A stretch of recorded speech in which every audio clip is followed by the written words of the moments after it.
Hey everybody. The connection between structural and systemic racism and poor health outcomes is one that is obvious to me as a physician. But before I demonstrate this to you, I want to let you know that structural and systemic racism can negatively impact all of our health. That is right, all of our healths. Although this type of discrimination and inequality is towards blacks and other minority groups, you see, it is becoming more and more evident to me how this disparity can negatively impact the health of other groups as well, and other people, and other communities, and ultimately our society as a whole. Look, this is not a stretch by any means. For instance, the studies have already shown that the education and economic gaps in this country between blacks and whites, for instance, is caused our nation to lose out on, let's say, a higher GDP, for instance. That is right. The economic impact of black people falling behind economically, either through, let's say, denial for credit or lack of business support and or investments, it creates a financial deficit for our country as a whole. We would have been better off as a country if we had closed this discriminatory gap years ago. See, if that was not convincing enough, then we can always fall back, let's say, on the experiences we all had with this COVID-19 pandemic, right? Which, due to, say, the existing health disparities in different neighborhoods, it created a high risk for all communities to be infected with COVID-19, and which overwhelmed our entire healthcare system and, in fact, our entire world commerce, right? No one was safe, basically. It is never in our best interest to continue unequal behaviors, as nature have shown us how it can come back to hunt us, right? So I hope that was clear. Structural and systemic racism has been thought to be too abstract for some people, but for me, it's far from that. See, I once heard someone ask the question, why don't these people, for instance, in neighborhoods clean up themselves? And I hear them say, why don't they thrive like any other communities? Well, it is not that simple. There are many forces that are in play that is beyond an individual's will and capabilities, okay? Historically, we are still dealing with the impact of discriminatory policies and practices such as redlining, which contributed tremendously to why certain neighborhoods were left behind and are still poor today. This occurred during the time when the government signed that New Deal back in, let's say, 1930s in order to restore the prosperity to all Americans. Remember that? That was during the Great Depression. The New Deal provided communities access to home loans to build generational wealth, access to governmental programs for communities to thrive, and other public work projects for structural and economic improvements. Majority of black neighborhoods back then were excluded from those benefits through this process they called redlining. And subsequently, those neighborhoods never improved and were left behind while others thrived. See, although redlining was outlawed in 1968 with the passage of the Civil Rights Act, these neighborhoods are still feeling the impact today. Unfortunately, some of its practices still remain. You see, there's black communities and black businesses are still viewed as, let's say, high risk for investments and loans.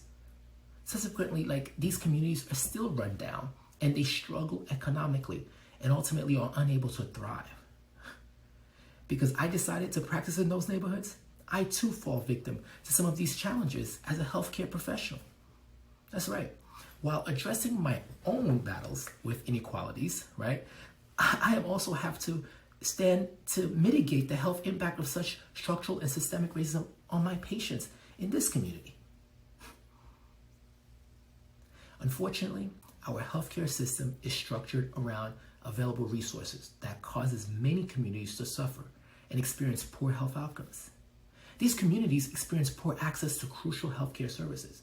They experience decrease in the quality of healthcare services, and most of all, they are faced with an unfair increase in healthcare costs on the people that live in those communities. I'm sure we all can attest to that, right? Poor access to healthcare has many origins, but when a hospital closes down, for instance, in a community like that, due to mergers or financial constraints, the impact on that community is tremendous. All of a sudden, access to critical services are strained, and people would have to leave their neighborhoods just to find hospital-level services. Imagine you have to travel far in order to deliver your baby, or after experiencing chest pain and the ambulance that picked you up, for instance, has to spend more time traveling to get to the hospital for an emergent heart surgery. You see, the number of critical healthcare assets in our community does matter. Certainly does. It is also obvious that if you decrease the quality of healthcare services in our community, see, it would have a negative impact on the health of those people who live there. I mean, look, if you do not have, let's say, a well-equipped or a well-staffed healthcare facility, that's going to be a problem. See, evidence-based medicine would be difficult to achieve. Similarly, the lack of access to life-saving medications or interventions can potentially limit the options your physician can offer to you and ultimately lead to subpar care. See, for instance, there may be a medication that your physician identifies as a better option for you because of new evidence, but unfortunately, the medication is not available due to the type of insurance you have, or you cannot afford to pay it because it's too expensive. Moreover, it might be that some interventions are not offered at that local hospital, and you either experience a delay in your care or receive a second option that is not as effective. This would certainly contribute to the poor quality of care that people in those communities receive. See, I hope that at least cleared things up for you in terms of the connection of that. Lastly, the people living in those communities, they experience having to deal with a higher cost for their healthcare when compared to other communities. You see, the unemployment rate those communities cause people, they miss out on some of the best health insurance coverages because of these unemployment, as they are mostly offered through employers, for instance. Or the fact that some patients would select a provider that's located in the neighborhood, but due to proximity and comfort, and they're left to do higher deductibles because those providers that are close to them are out of their network. Another way they're spending more money. This is all compounded on the disproportionate number of uninsured individuals living in those communities who pay for healthcare services out of pocket, or who are just simply stuck with expensive hospital bills. So there you have it. These were just a few examples of how structural and systemic racism contributes to poor health outcomes. By no means was that a stretch.